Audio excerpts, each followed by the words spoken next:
MRI, MRA, 뭐 CT라든지 이런 것들이 중요한 보험금 청구권들이 있습니다.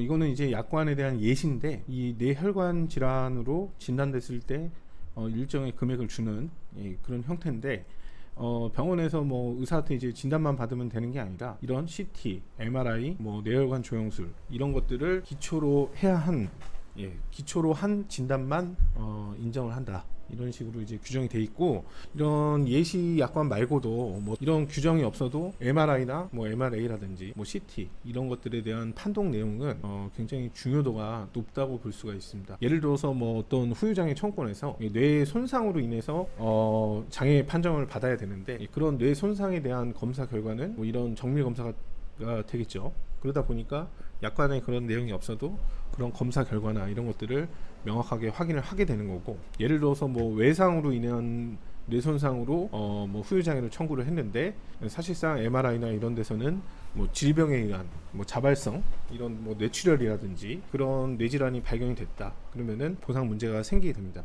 그래서 이런 CT나 MRI, MRA 이런 것들에 대한 검사를 시행한 경우에는 그런 검사 결과 나와 있는 그런 판독지가 굉장히 중요하다고 볼 수가 있습니다. 그리고 이 MRI 판독지는 병원에서 서류 형태로 받으실 수가 있고, 이 보험금 청구권에서도 필수 서류로 지정이 돼 있는 경우도 있고, 아니면 보험사가 뭐 현장 심사나 이런 것들을 나왔을 때 확인하는 검사 결과가 됩니다. 그리고 이 서류는, 이 판독지는 우리가 진단서를 받는 그 의사 선생님이 작성한 게 아니라 영상의학과 전문의가 작성을 하기 때문에 진단 내용과 이 영상 판독 소견 이런 것들이 좀 상이한 경우도 종종 발생을 합니다. 그래서 분쟁 사례를 하나 살펴보면은, 이 MRI 판독에 대해서 이제 의사들이 일관성 있게 판단을 했음에도 이 보험사에서 현장 심사를 진행을 하고, 그거에 따른 그 다른 대학병원의 자문 이런 것들을 했을 때는 진단이 막 다르게 나오거나 질병 분류 기호가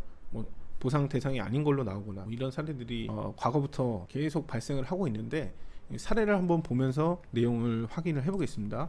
그래서 이거는 이제 1차 병원에서 진료 의뢰서를 받은 건데, 여기에 보면은 뭐 당뇨, 고혈압, 뭐 고지혈 이런 걸로 추적 관찰 중인 환자다 뭐 이런 식으로 돼 있고, 그 다음에 여기 정밀 검사에서 중증의 뇌혈관 협착 소견이 있어서 타 병원에 이제 진료 의뢰서를 이제 써준 겁니다. 그래서 여기 이제 처음 갔던 병원의 이제 진료 의뢰서고, 그 다음에 두 번째 병원 거를 보면은 두 번째 병원에서는 이 MRA랑 이런 것들을 시행을 해가지고, 여기 보면은 이 경동맥하고 중대뇌동맥 이쪽에 협착이 있다.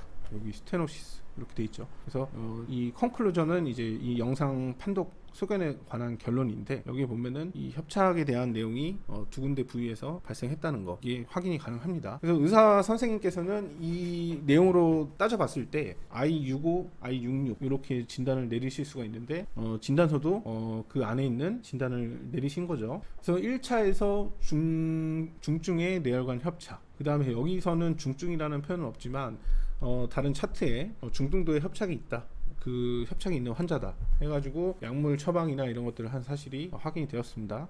그리고 3차 병원도 이렇게 가시게 되었는데, 이 3차 병원에서도 같은 소견이 나왔습니다. 그 의사 판단은 동일했고, 이쪽에도 보면은 중등도의 이제 협착 표현이 이제 들어가 있죠. 그래서 1, 2 다 전부 다 중등도의 뇌혈관 협착이 있다 이렇게 이제 판단을 한 거죠. 근데 보험사는 이분이 이제 보상 청구를 하니까 다른 병원에 자문을 한번 받아봐야 된다 이렇게 이제 안내를 했고, 뭐 가입자 입장에서는 뭐 의사 선생님들이 지금 뭐 뇌혈관 협착이 아닐 수도 있다 뭐 이렇게 얘기한 적도 없고, 그 다음에 뭐 일관성 있게 계속 진단을 받았기 때문에 그 무심코 이제 그 보험사 측 안내에 동의를 하셨는데, 결론적으로는 이 MRI 판독지에 대한 해석, 그 다음에 판단 이런 것들이 이 대학병원에서만 다르게 나온 겁니다. 이거는 이제 보험회사가 비용을 들여서 자문을 한 병원이죠. 그래서 MRA 검사상 뇌경동맥 근위부에 이제 30% 미만의 경미한 협착이다.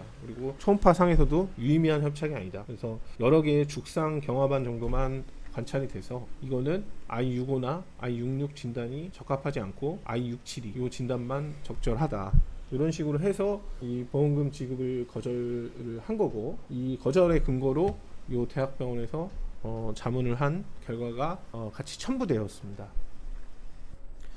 환자를 직접 진료를 하고 검사를 하고 약물 처방도 하고 MRI 이런 것들 판독도 직접 보고 해서 진단이나 소견을 내린 그 여러 명의 의사 선생님들의 일관된 진단이 있음에도 이 보험사 자문 자료만 맞다 이런 식으로 해서 지급을 거절한 사건입니다. 그래서 이 자문 결과만 맞다는 그 의견으로 지급 거부에 관한 이제 공문까지 가입자한테 발송한 건데, 이 자문의사의 이런 판단 자체가 뭐 사실상 지금 보면은 뭐 그냥 단순하게 따져보면은 의사 4명이 있죠. 이 자문의사 포함해가지고 3명이 일관된 진단을 했단 말입니다. 같은 병으로. 근데 요 의사 선생님만 다르다는 것은 당연히 의구심을 품을 수밖에 없습니다. 물론 이제 의사의 판단이나 뭐 소견이나 이런 것들은 다 존중이 돼야 되고, 뭐 의사 선생님들마다 판단이나 이런 것들이 좀 다를 수는 있지만, 이런 분쟁 사건에서 왜 유독 이 의사 선생님들이 이런 그 일관된 진단이 나온 사건에서도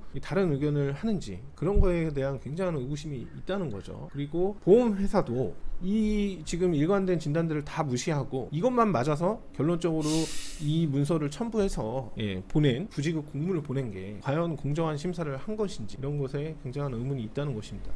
가입자 분들께서는 이런 자료가 뭐 무조건 다 이런 식으로 뭐 종결이 되거나 부지급이 된다 이렇게 이제 볼 수는 없지만, 이런 절차를 진행하기 위해서 회사 자체에서도 비용이나 이런 문제가 있기 때문에 이런 절차를 시행을 할 건지 이런 의사 결정을 먼저 하게 되고, 또 가입자의 동의가 있어야 이런 것들을 할 수가 있기 때문에 뭐 병력이나 이런 거 고지 위반 이런 것들이 쟁점이 없는 가입이 어느 정도 된 이런 청구권에서 현장 심사를 한다든지 주치 소견을 묻는다든지 외부 자문 감정 이런 것들을 해보겠다, 이런 사례들은 그냥 무조건 동의하실 게 아니라 어떤 문제로 이런 절차가 진행이 돼야 되는지, 그 다음에 내 청구권은 자문이나 이런 것들을 시행했을 때 뭐 다른 사례들과 비교해봤을 때 어떤 결과가 나올 것인지, 이런 것들은 최소 예측을 좀 해본 다음에 동의 여부를 결정을 하셔야 됩니다. 감사합니다.